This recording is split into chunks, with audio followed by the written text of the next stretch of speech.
Before watching this video, I encourage you to watch previous Finance Facts videos which explain the role of the treasurer, property tax basics, common credits, exemptions, and reductions, and the different levies currently being collected by Graham Local Schools and how they can be used. Hello Graham, my name is Patrick Swan and I am the treasurer of Graham Local Schools. In this video, I will explain the fundamental challenges Graham faces in funding our schools. Graham's expenses fall into two broad categories: current expenses and permanent improvements.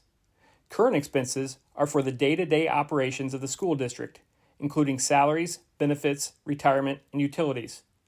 Permanent improvement expenses are for purchases that last longer than 5 years, including building maintenance, buses, computers, and textbooks. Graham funds daily operations using income from two primary sources: state grants and local taxes. During fiscal year 2022, the state began phasing in a new funding model. At that time, Graham was placed on the Transitional Aid Guarantee, which froze the district at fiscal year 2020 funding levels. In practical terms, this means Graham has not received significant additional state funding for several years, and it is expected to remain flat for the foreseeable future. Current expense levies are local property taxes collected for daily operations. Graham is currently operating on the 20 mil floor. This is the minimum allowable millage established by the state for districts who have at least 20 voted mills to ensure a basic level of local funding. Graham funds permanent improvements first by exhausting the funds generated by its 0.66 mil permanent improvement levy. However, even basic recurring needs exceed the approximately $270,000 per year of permanent improvement income. These expenses include maintenance on parking lots, HVAC, roof repairs, technology, and buses. Beyond these recurring needs, permanent improvement funds are also used for long-term capital improvements.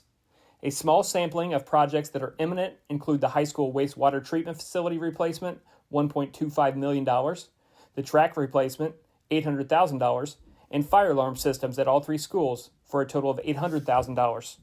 When permanent improvement funds are not sufficient to meet the needs of the district, operational dollars must be used to fund required projects.